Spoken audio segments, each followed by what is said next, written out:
कपूर थोड़ी देर चुप रहा, फिर बोला, तो कुछ हम लोगों को भी सुनाइए ना। अभी तो मूड नहीं है, बिसरिया बोला। ठाकुर साहब बिसरिया को पिछले 5 सालों से जानते थे। वे अच्छी तरह जानते थे कि बिसरिया किस समय और कैसे कविता सुनाता है। अतः बोले, ऐसे नहीं कपूर, आज शाम को आओ, ज़रा गंगा जी चलें, कुछ बोटिंग रहे, कुछ खाना पीना रहे, तब कविता भी सुनना। कपूर को बोटिंग का बेहद शौक था। फौरन राजी हो गया और शाम का विस्तृत कार्यक्रम बन गया। इतने में एक कार उधर से लाइब्रेरी की ओर गुजरी। कपूर ने देखा और बोला, अच्छा ठाकुर साहब, मुझे इजाज़त दीजिए, अब चलो लाइब्रेरी में। वो लोग आ गए। आप कहाँ चल रहे हैं? मैं ज़रा जिम खाने की ओर जा रहा हूँ। अच्छा भाई, तो शाम की पक्की रही? बिल्कुल पक्की, कपूर बोला और चल दिया। लाइब्रेरी के पार्टिकों में कार रुकी थी और उसके अंदर ही डॉक्टर साहब की लड़की बैठी थी। क्यों सुधा, अंदर क्यों बैठी हो? तुम्हें ही देख रही थी चंदर। और वह उतर आई। दुबली पतली नाटी सी साधारण सी लड़की, बहुत सुंदर नहीं, केवल सुंदर, लेकिन बातचीत में बहुत दुलारी। चलो अंदर चलो, चंदर ने कहा। वह आगे बढ़ी, फिर ठिठक गई और बोली, चंदर, एक आदमी को 4 किताबें मिलती हैं? हाँ, क्यों? तो उसने बड़े भोलेपन से मुस्कुराते हुए कहा, तो तुम अपने नाम से मेंबर बन जाओ और 2 किताबें हमें दे दिया करना, बस। ज़्यादा का हम क्या करेंगे? नहीं, चंदर हंसा। तुम्हारा तो दिमाग खराब है, खुद क्यों नहीं बनती मेंबर? नहीं, हमें शर्म लगती है। तुम बन जाओ मेंबर हमारी जगह पर। पगली कहीं की, चंदर ने उसका कंधा पकड़कर आगे ले चलते हुए कहा।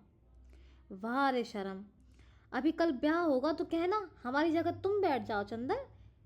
कॉलेज में पहुंच गई लड़की, अभी शर्म नहीं छूटी, चल अंदर। और वह हिचकती झिटकती झेंपती और मुड़ मुड़कर चंदर की ओर रूठी हुई निगाहों से देखती हुई अंदर चली गई। थोड़ी देर बाद सुधा 4 किताबें लादे हुए निकली। कपूर ने कहा, लाओ, मैं ले लूं। तो बांस की पतली टहनी की तरह लहराकर बोली, सदस्य मैं हूं, तुम्हें क्यों दूं किताबें? और जाकर कार के अंदर किताबें पटक दी। फिर बोली, आओ बैठो चंदर, मैं अब घर जाऊंगा। यह देखो।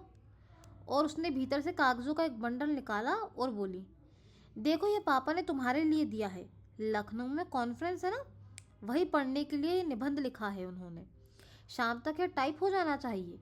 जहाँ संख्याएं हैं वहाँ खुद आपको बैठकर बोलना होगा। और पापा सुबह से यही कहे गए हैं, समझे जनाब? और पापा सुबह से ही कहीं गए हैं, समझे जनाब? उसने बिल्कुल अल्हड़ बच्चों की तरह गर्दन हिलाकर शोक स्वरों में कहा। कपूर ने बंडल ले लिया और कुछ सोचता हुआ बोला, लेकिन डॉक्टर साहब का हस्तलेख इतने पृष्ठ शाम तक कौन टाइप कर देगा? इसका भी इंतज़ाम है। और अपने ब्लाउज में से एक पत्र निकालकर चंदन के हाथ में देती हुई बोली, यह कोई पापा की पुरानी ईसाई छात्रा है, टाइपिस्ट है। इसके घर में तुम्हें पहुंचाए देती हूँ। मुखर्जी रोड पर रहती है, यह उसी के यहाँ टाइप करवा लेना और यह खत उसे दे देना। लेकिन अभी मैंने चाय नहीं पी। समझ गए? अब तुम सोच रहे होंगे कि इस बहाने सुधा तुम्हें चाय भी पिला देगी। सो मेरा काम नहीं है कि मैं चाय पिलाऊं, पापा का काम है यहाँ। चलो जाओ। चलो जाओ नहीं, चलो आओ, मेरे साथ कार में चलो। चंदर जाकर भीतर बैठ गया और किताबें उठाकर देखने लगा। अरे, चारों कविता की किताबें उठा लाई। समझ में आएगी तुम्हारे? क्यों सुधा? नहीं, चिढ़ाते हुए सुधा बोली, तुम कहो, तुम्हें समझा दें, इकोनॉमिक्स पढ़ने वाले क्या जाने साहित्य। अरे मुखर्जी रोड पर ले चलो ड्राइवर, चंदर बोला। इधर कहाँ चल रहे हो? नहीं, पहले घर चलो, सुधा बोली। चाय पी लो तब जाना। नहीं, मैं चाय नहीं पीऊँगा, चंदर बोला। चाय नहीं पीऊँगा? वाह वाह, सुधा की हंसी में दुधिया बचपन छलक उठा। मुंह तो सूख कर गोभी हो रहा है, चाय नहीं पिएंगे। बंगला आया तो सुधा ने महाराजिन से चाय बनाने के लिए कहा और चंदर को स्टडी रूम में बिठाकर प्याले निकालने के लिए चल दी। वैसे तो यह परिवार चंद्र कपूर का अपना हो चुका था जब से वह अपनी माँ से झगड़कर प्रयाग भाग आया था। पढ़ने के लिए यहाँ आकर बीए में भर्ती हुआ था और कम खर्च के ख्याल से चौक में एक कमरा लेकर रहता था। तभी डॉक्टर शुक्ला उसके सीनियर टीचर थे और उसकी परिस्थितियों से अवगत थे।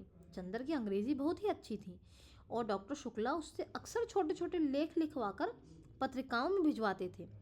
उन्होंने कई पत्रों के आर्थिक स्तंभ का काम चंदर को दिलवा दिया था और उसके बाद चंदर के लिए डॉक्टर शुक्ला का स्थान अपने संरक्षक और पिता से भी ज़्यादा हो गया था। चंदर शर्मीला लड़का था, बेहद शर्मीला। कभी उसने यूनिवर्सिटी के वजीफे के लिए भी कोशिश न की थी, लेकिन जब बीए में वह सारी यूनिवर्सिटी में सर्वप्रथम आया तब स्वयं इकोनॉमिक्स विभाग ने उसे यूनिवर्सिटी के आर्थिक प्रकाशनों का वैतनिक संपादक बना दिया। एमए में भी वह सर्वप्रथम आया। उसके बाद उसने रिसर्च ले ली। उसके बाद डॉक्टर शुक्ला यूनिवर्सिटी से हटकर ब्यूरो में चले गए थे। अगर सच पूछा जाए तो उसके सारे करियर का श्रेय डॉक्टर शुक्ला को ही था। उसने हमेशा डॉक्टर शुक्ला ही को ही था जिन्होंने हमेशा उसकी हिम्मत बढ़ाई और उसको अपने लड़के से बढ़कर माना। अपनी सारी मदद के बावजूद डॉक्टर शुक्ला ने उसे इतना अपनापन बनाए रखा कि कैसे धीरे धीरे चंदर सारी गैरियत खो बैठा, उसे खुद मालूम नहीं हुआ। यहाँ बंगला, इसके कमरे, इसके लॉन, इसकी किताबें, इसके निवासी, सभी कुछ जैसे उसके अपने थे और सभी का उससे जाने कितने जन्मों का संबंध था। और यही नहीं, दुबली पतली रंगीन चंद्र किरण सी सुधा जब आज से वर्षों पहले ये 7वीं पास करके अपनी बुआ के पास से यहाँ आई थी, तब से लेकर आज तक कैसे वह भी चंदर की अपनी होती गई थी, इसे चंदर खुद नहीं जानता था। जब वह आई थी तब वह बहुत शर्मीली थी, बहुत भोली थी। 8वीं में पढ़ने के बावजूद वह खाना खाते वक्त रोती थी, मचलती थी, अपनी कॉपी फाड़ डालती थी और जब तक डॉक्टर साहब उसे गोदी में बिठाकर नहीं मनाते वह स्कूल नहीं जाती थी। 3 बरस की अवस्था में ही उसकी माँ चल बसी थी और 10 साल तक वह अपनी बुआ के पास एक गांव में रही थी। अब 13 वर्ष की होने पर गांव वालों ने उसकी शादी पर जोर देना और शादी न होने पर गांव की औरतों के हाथ नचाना और मुंह मटकाना शुरू किया, तो डॉक्टर साहब ने उसे इलाहाबाद बुलाकर 8वीं में भर्ती करा दिया। जब वह आई थी तो आधी जंगली थी।